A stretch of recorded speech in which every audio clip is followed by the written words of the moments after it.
नमस्कार दर्शक बंधु जय जगन्नाथ। ए वीडियो रे आमे जानिबा बहुत गुरुत्वपूर्ण प्रश्न एवं उत्तर। आज प्रश्नटी हेउची माटियार पानी पीले केउ रोग ठीक हो जाए। दर्शक बंधु ऑप्शन गुड़िका हेउची ऑप्शन ए ब्लड प्रेशर रोग, ऑप्शन बी सुगर रोग, ऑप्शन सी मधुमेह रोग, ऑप्शन डी कैंसर रोग।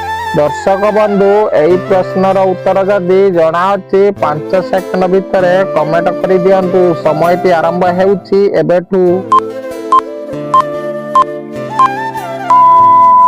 दर्शक बंधु समयटी शेष हो सारिछि। एहार सठिक उत्तरटी हेउछि ऑप्शन ए ब्लड प्रेशर रोग। माटियार पानी पीले ब्लड प्रेशर रोग ठीक हो जाए। आज परवर्ती प्रश्न केउ देश रे मद सेवन कले 25 वर्ष जाए जेल दंड मिली थाए। दर्शक बंधु ऑप्शन गुड़िका हेउछि option A Iran, option B Bhutan, option C Israel, option D Japan. समयटी आरंभ हेउछि एबेठु।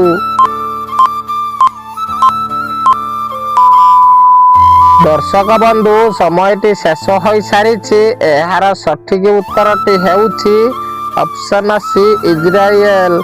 इजराइल देश रे मद सेवन कले 25 वर्ष जाए जेल दंड मिली थाए। आज परवर्ती प्रश्न बासी पखाल रे कौन मिसाई खाइले अंतनली संपूर्ण सफा हो जाए। दर्शक बंधु ऑप्शन गुड़िका हेउछि ऑप्शन ए दही, ऑप्शन बी आचार, ऑप्शन सी घी, ऑप्शन डी क्षीर। समयटी आरंभ हेउछि एबेठु।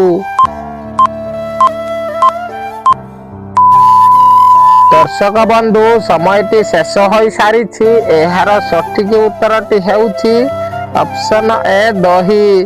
बासी पखाल रे दही मिसाई खाइले अंतनली संपूर्ण सफा हो जाए। आज परवर्ती प्रश्न कंदमूल खाइबा द्वारा केउ रोग ठीक हो जाए। दर्शक बंधु ऑप्शन गुड़िका हेउछि ऑप्शन ए जंडिस रोग, ऑप्शन बी कोष्ठकाठिन्य रोग, ऑप्शन सी मधुमेह रोग, ऑप्शन डी डायबिटीज रोग। समयटी आरंभ हेउछि एबेठु।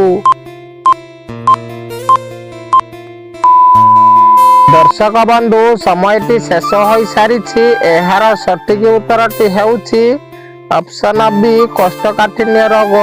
कंदमूल खाइबा द्वारा कोष्ठकाठिन्य रोग ठीक हो जाए। आज परवर्ती प्रश्न भात सहित कौन खाइले अंटा और गोड़ बिंदा खूब शीघ्र दूर हो जाए। दर्शक बंधु ऑप्शन गुड़िका हेउछि ऑप्शन ए अंडा, ऑप्शन बी मसूर डाली, ऑप्शन सी कुकुड़ा कलिजा, ऑप्शन डी धनिया पत्र। समयटी आरंभ हेउछि एबेठु।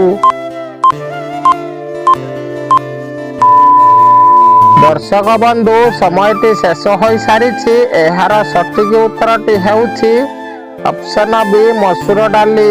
भात सहित मसूर डाली खाइले अंटा और गोड़ बिंदा खूब शीघ्र दूर हो जाए। आज परवर्ती प्रश्न बॉयलर कुकुड़ा मांस खाइले मनुष्यर कौन शीघ्र बढ़ी थाए। दर्शक बंधु ऑप्शन गुड़िका हेउछि ऑप्शन ए बुद्धि, ऑप्शन बी शक्ति, ऑप्शन सी मोटापण, ऑप्शन डी उच्चता। समयटी आरंभ हेउछि एबेठु।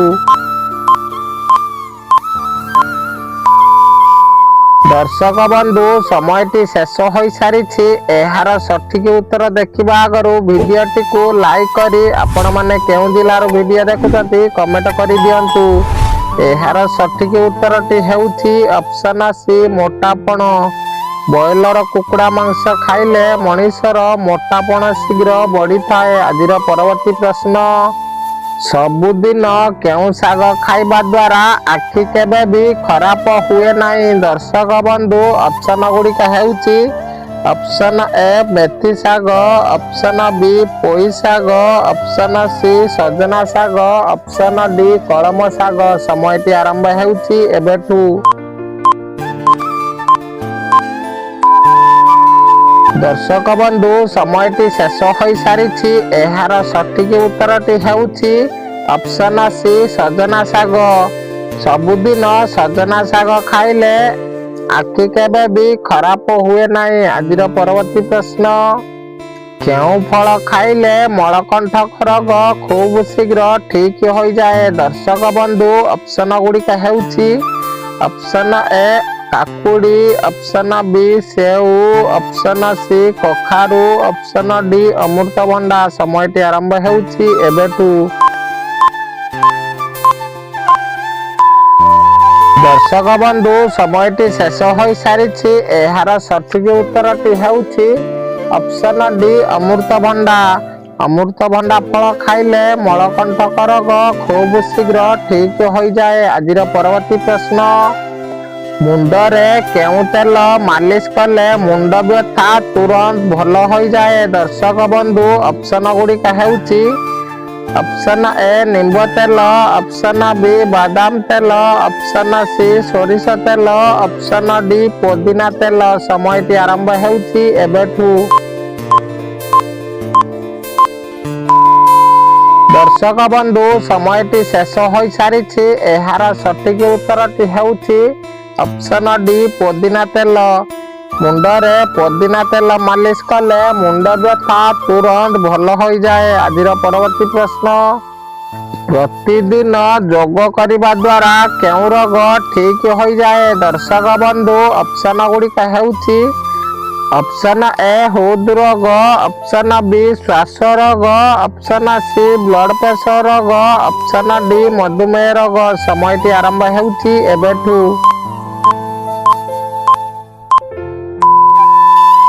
ଦର୍ଶକ ବନ୍ଧୁ, ସମୟଟି ଶେଷ ହୋଇସାରିଛି। ଏହାର ସଠିକ୍ ଉତ୍ତରଟି ହେଉଛି ଅପସନ ବି ଶ୍ୱାସ ରୋଗ।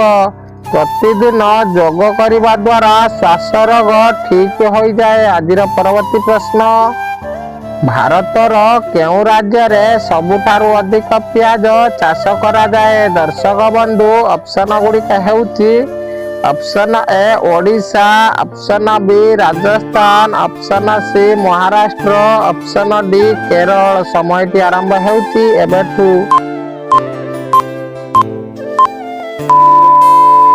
ଦର୍ଶକ ବନ୍ଧୁ, ଏହି ପ୍ରଶ୍ନଟି ଆପଣମାନଙ୍କ ପାଇଁ। ଆପଣମାନେ ଏହାର ଉତ୍ତର ଜାଣିଥିଲେ କମେଣ୍ଟ କରିଦିଅନ୍ତୁ। ଆଜିର ପରବର୍ତ୍ତୀ ପ୍ରଶ୍ନ, ଶରୀରରେ ହିମୋଗ୍ଲୋବିନ୍ ବଢ଼ିଗଲେ କେଉଁ ସମସ୍ୟା ହୋଇଥାଏ? ଦର୍ଶକ ବନ୍ଧୁ, ଅପସନ ଗୁଡ଼ିକ ହେଉଛି ଅପସନ ଏ ମୁଣ୍ଡବିନ୍ଧା, ଅପସନ ବି କର୍କଟ ରୋଗ, ଅପସନ ସି ରକ୍ତଚାପ ରୋଗ, ଅପସନ ଡି ଡାଇବେଟିସ୍ ରୋଗ। ସମୟଟି ଆରମ୍ଭ ହେଉଛି ଏବେଠୁ। ଦର୍ଶକ ବନ୍ଧୁ, ସମୟଟି ଶେଷ ହୋଇସାରିଛି। ଏହାର ସଠିକ୍ ଉତ୍ତରଟି ହେଉଛି ଅପସନ ସି ରକ୍ତଚାପ ରୋଗ। ଶରୀରରେ ହିମୋଗ୍ଲୋବିନ୍ ବଢ଼ିଗଲେ ରକ୍ତଚାପ ରୋଗ ହୋଇଥାଏ। ଆଜିର ପରବର୍ତ୍ତୀ ପ୍ରଶ୍ନ, ପାଟି ଦୁର୍ଗନ୍ଧ ହେଉଥିଲେ କ'ଣ ଖାଇଲେ ପାଟି ଦୁର୍ଗନ୍ଧ ଭଲ ହୋଇଯାଏ? ଦର୍ଶକ ବନ୍ଧୁ, ଅପସନ ଗୁଡ଼ିକ ହେଉଛି ଅପସନ ଏ ମେଥି ଚା, ଅପସନ ବି ଗୁଡ଼ ଚା, ଅପସନ ସି ଅଦା ଚା, ଅପସନ ଡି କ୍ଷୀର ଚା। ସମୟଟି ଆରମ୍ଭ ହେଉଛି ଏବେଠୁ। ଦର୍ଶକ ବନ୍ଧୁ, ସମୟଟି ଶେଷ ହୋଇସାରିଛି। ଏହାର ସଠିକ୍ ଉତ୍ତର ଦେଖିବା ଆଗରୁ ଭିଡ଼ିଓଟିକୁ ଲାଇକ୍ କରିଦିଅନ୍ତୁ। ଆମ ଚ୍ୟାନେଲରେ ନୂଆ ଥିଲେ ଚ୍ୟାନେଲକୁ ସବସ୍କ୍ରାଇବ୍ କରି ଅଲ୍ ନୋଟିଫିକେସନ୍ ପାଆନ୍ତୁ। ଏହାର ସଠିକ୍ ଉତ୍ତରଟି ହେଉଛି ଅପସନ ଏ ମେଥି ଚା। ମେଥି ଚା ପିଇଲେ ପାଟି ଦୁର୍ଗନ୍ଧ ତୁରନ୍ତ ଭଲ ହୋଇଯାଏ। ଆଜିର ପରବର୍ତ୍ତୀ ପ୍ରଶ୍ନ, ମହାଭାରତ ଯୁଦ୍ଧ କେଉଁ ସ୍ଥାନରେ ହୋଇଥିଲା? ଦର୍ଶକ ବନ୍ଧୁ, ଅପସନ ଗୁଡ଼ିକ ହେଉଛି option A Ayodhya, option B Kurukshetra, option C Kashi, option D Prayagraj. ସମୟଟି ଆରମ୍ଭ ହେଉଛି ଏବେଠୁ। ଦର୍ଶକ ବନ୍ଧୁ, ଏହି ପ୍ରଶ୍ନଟି ଆପଣମାନଙ୍କ ପାଇଁ। ଆପଣମାନେ ଏହାର ଉତ୍ତର ଜାଣିଥିଲେ କମେଣ୍ଟ କରିଦିଅନ୍ତୁ। ଦର୍ଶକ ବନ୍ଧୁ, ଭିଡ଼ିଓଟିକୁ ଲାଇକ୍ କରନ୍ତୁ, ସେୟାର କରନ୍ତୁ, କମେଣ୍ଟ କରନ୍ତୁ। ଧନ୍ୟବାଦ। ଜୟ ଜଗନ୍ନାଥ।